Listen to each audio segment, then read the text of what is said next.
सुनंदा के घर में ढोल की थाप सुनाई दे रही थी। खुशियों की लहर हर ओर बिखरी हुई थी। जुड़वा बच्चों की किलकारियों ने परंपराओं को और भी सजीव बना दिया।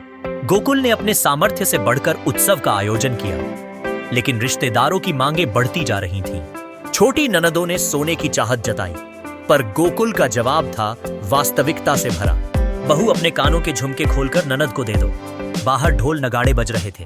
घर में अच्छी खासी रौनक थी। रिश्तेदार, बहन, बेटियां सब ढोल पर नाच रहे थे। पुरोहित जी के घर में उत्सव का माहौल था। आज पूरे 5 साल बाद जाकर इस घर में नन्ही किलकारियां गूंजी थी, वो भी एक नहीं, दो। घर की बहू सुनंदा ने जुड़वा बच्चों को जन्म दिया था। पुरोहित जी का इस कॉलोनी में बड़ा नाम था। पैसा नहीं था, पर इज्जत बहुत थी। मंदिर में पूजा पाठ करने का काम करते थे। पुरोहित जी के घर में उनकी पत्नी दामिनी जी, बेटा गोकुल और उसकी पत्नी सुनंदा और 2 बेटियां मंदाकिनी और वृंदा थी, जिनकी शादी हो चुकी थी। दोनों बेटियों की शादी धनाढ्य परिवार में हुई थी। पुरोहित जी बहुत सीधे साधे इंसान थे। घर की पूरी बागडोर उनकी पत्नी दामिनी के हाथ में थी, जो स्वभाव की थोड़ी तेज थी। वही बेटा गोकुल रिक्शा चलाकर अपना जीवन यापन करता था। स्थिति बदतर तो नहीं, पर हाँ इतनी अच्छी भी नहीं थी। गोकुल से सुनंदा की शादी हुए 5 साल हो चुके थे। दोनों ही पति पत्नी नन्हे किलकारियां सुनने के लिए तरस गए थे। डॉक्टर को दिखाया, पर कोई कमी नहीं थी। इन 5 सालों में जिन जिन मंदिरों में माथा टेक सकते थे, उन्होंने माथा टेका, क्योंकि लोगों ने ताने सुनाने में कोई कमी नहीं रखी थी। लोगों के ताने तो फिर भी बर्दाश्त हो जाते थे, पर घर के लोगों का क्या करें। दोनों ननद और सास मिलकर सुनंदा का जीना दुश्वार किए रहती। खैर, अब यह मुद्दा नहीं रहा।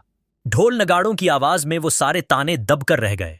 आज सुनंदा और गोकुल बहुत खुश थे।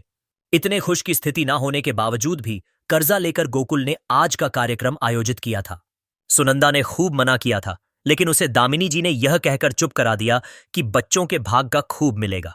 ढोल नगाड़ों के साथ कुआं पूजन हो जाने के बाद पैरावनी का कार्यक्रम शुरू हुआ। पैरावनी के नाम पर भी सुनंदा के मायके वालों से काफी कुछ लिया गया था। पैरावनी हो जाने के बाद लोगों ने भोजन का आनंद लिया और लोग अपने घर पर रवाना हुए। अब घर में खास रिश्तेदार ही रह गए थे। शाम को बैठकर सब लोग बतिया रहे थे। उस समय बड़ी ननद मंदाकिनी बोली, भाई तूने आयोजन तो बहुत अच्छा किया, पर अपनी बहनों को क्या दे रहा है, जरा वो तो बता। हाँ भाई, सस्ते में हम ना निपटेंगे। काफी सालों बाद तुम्हारे घर में खुशियां आई हैं, हम तो भर भर कर लेकर जाएंगे। छोटी नंद वृंदा ने भी कहा। हाँ, हमें तो अभी दे दे सबके सामने, बाद में तू मुकर गया तो। सुनकर हंसता हुआ गोकुल अंदर कमरे में गया और वहां से दोनों बहन की विदाई लेता हुआ आया। दोनों के लिए 4-4 साड़ियां, उनके पतियों के लिए पैंट शर्ट के कपड़े, बहन और जीजा दोनों के कपड़ों पर 2100 रुपए रखकर ले आया। देखकर ही दोनों बहनें बिखर गईं। अरे भाई, क्या सस्ते में निपटा रहा हमें? क्या समझ रखा है हम लोगों को? हमारे ससुराल में ले जाकर ये सब दिखाएंगे तो वो लोग हमारी हंसी करेंगे। कम से कम कोई सोने की चीज तो रख। इतने सालों बाद खुशी आई है तुम्हारे घर में, वो भी एक साथ 2-2। दोनों कंजूस पति पत्नी सस्ते में निपटना चाहते हो।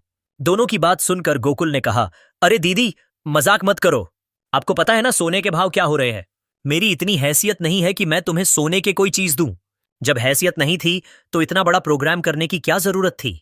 इसके लिए तो तेरे पास पैसे आ गए।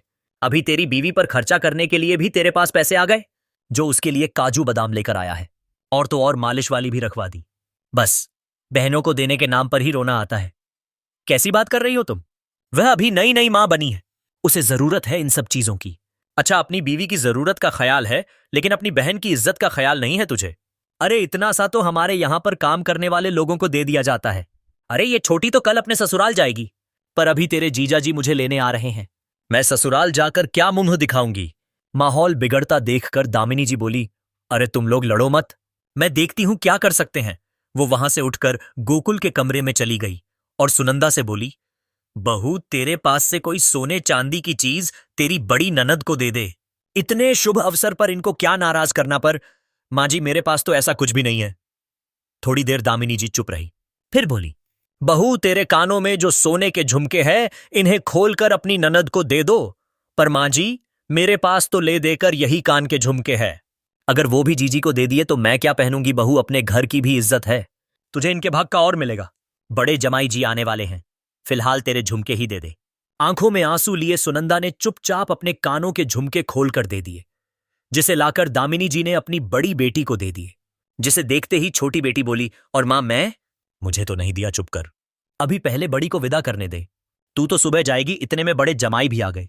दामिनी जी के कहने पर गोकुल ने जमाई जी और मंदाकिनी को तिलक कर विदाई का सामान उनके हाथ में दिया। तब मंदाकिनी के हाथ में सामान के साथ ही सोने के झुमके देखकर जमाई जी बोले, अरे गोकुल, ये क्या दे रहा है? भाई, कपड़ों तक ठीक है, पर ये सोने चांदी की चीज नहीं चलेगी। उठाओ इसे अभी के अभी। सब एकटक जवाई जी की तरफ देखने लगे तो मंदाकिनी